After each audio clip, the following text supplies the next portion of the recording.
Hey, how's it going, guys? Mr. Boss for the win here, and in today's GTA video, we're going to be talking about a single image that helped lead to the creation of Grand Theft Auto. And conveniently enough, we're actually talking about this on the 6th anniversary of Grand Theft Auto 5. That's right, happy 6th birthday GTA 5. It's crazy that 6 years ago today, on September 17th, 2013, this game came out. And I want to hear from you guys in the comments down below. What was your first experience with GTA 5? Were you waiting patiently at the midnight release? Did you end up getting it after school? Did you wait till the next weekend? I feel like I've told this story before, but I actually got GTA 5 early. Like, I found this super sketchy ad on Craigslist, and it turned out to be legit. And the Saturday before it came out, I checked my mailbox, and sure enough, there it was, GTA 5. And I was shocked. It was incredible.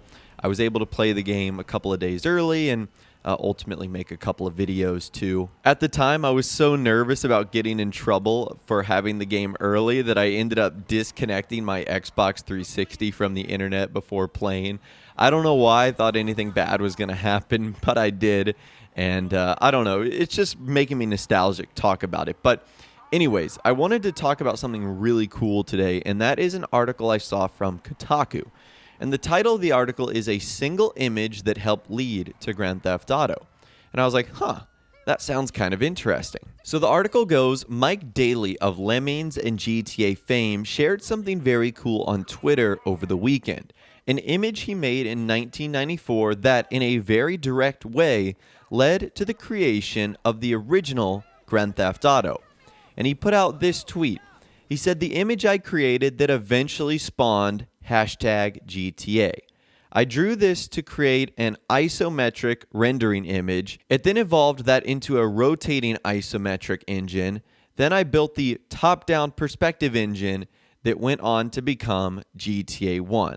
#DMA design, #retro, #Grand Theft Auto, and #retro gaming." And I'm sure you guys are expecting something like crazy or spectacular. Here is the image that he is actually talking about. It basically just looks like a bunch of different height buildings, and then the blue sort of squares look like various roads running through a city.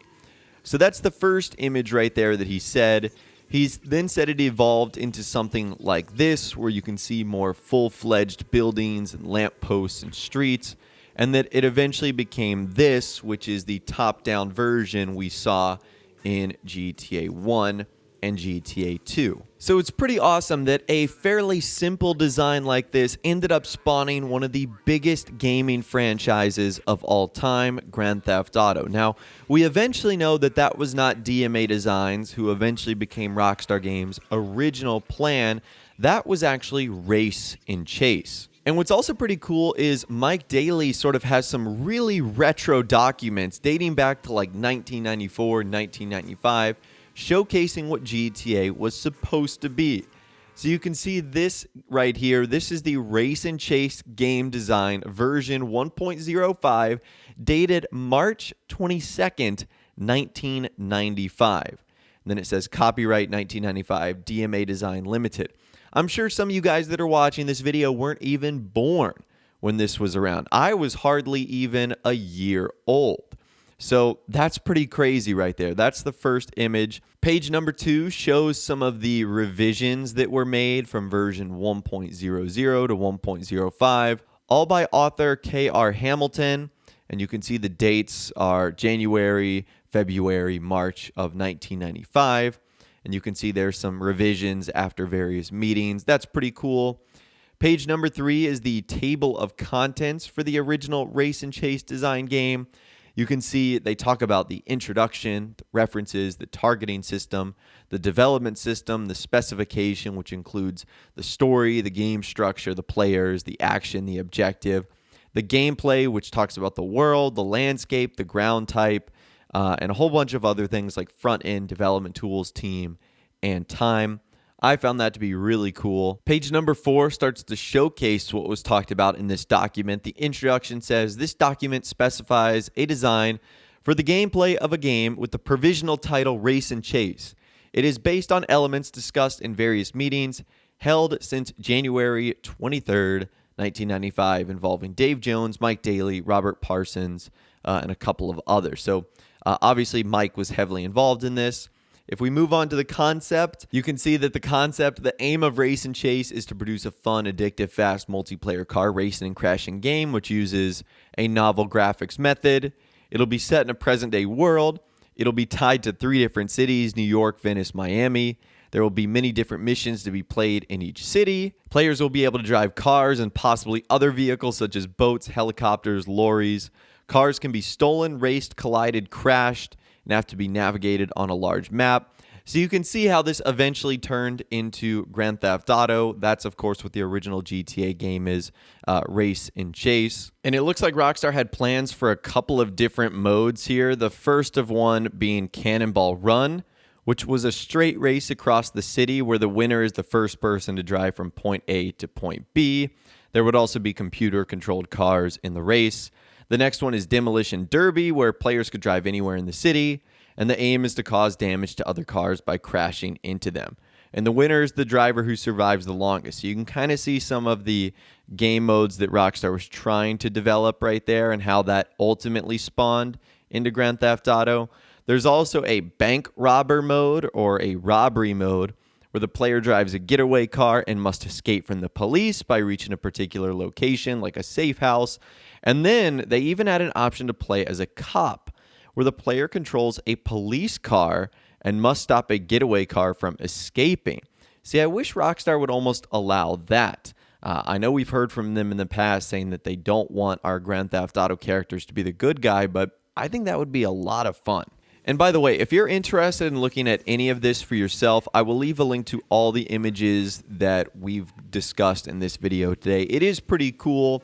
There's a couple of things that we're not going to be going over just because it's a lot. I mean, it's like basically the game design pamphlet for Race and Chase, which eventually became Grand Theft Auto. So there's a couple of things we're not going to be talking about, like the coding and the frame rate and stuff like that, and how the sprites work and the targeting system. And there's a handful of other retro images that are found in this album too that we're going to show right now. The first is I think one of the very first Grand Theft Auto concept logos with like the money dollar bill background, a gun pointing, and then the Grand Theft Auto text.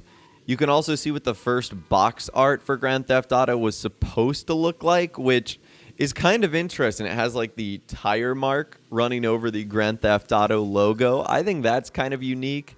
There's a couple of other designs that they ultimately tried to go for as well, including the DMA logo that was also getting run over. And this album also includes a bunch of other images, including some top-down photos of what Race and Chase looked like, what GTA 1 looked like the very first Grand Theft Auto game.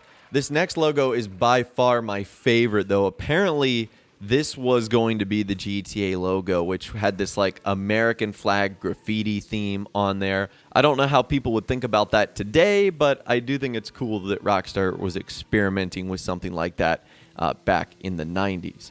And there's a handful of other screenshots in this album as well, like some images of Race and Chase and GTA 1 and some other characters that were supposed to be in that game, and just a couple of other cool images as well.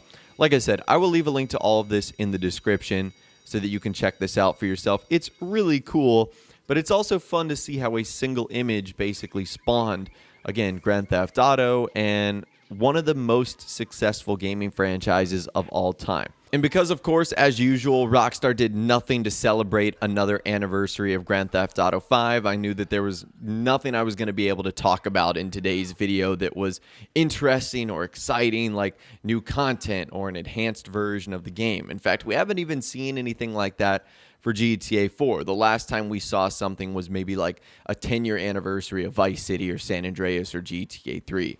But other than that, Rockstar really doesn't tend to recognize when their milestone franchise like Grand Theft Auto reaches a pretty significant anniversary. But I just found that to be kind of interesting. So again, I'd love to hear from you guys in the comments down below. What was your original experience with Grand Theft Auto 5? And what do you think of this image that spawned GTA that we discussed in today's video. If you guys did go on to enjoy this video, though, a like rating would of course be awesome. And remember to subscribe if you guys are new.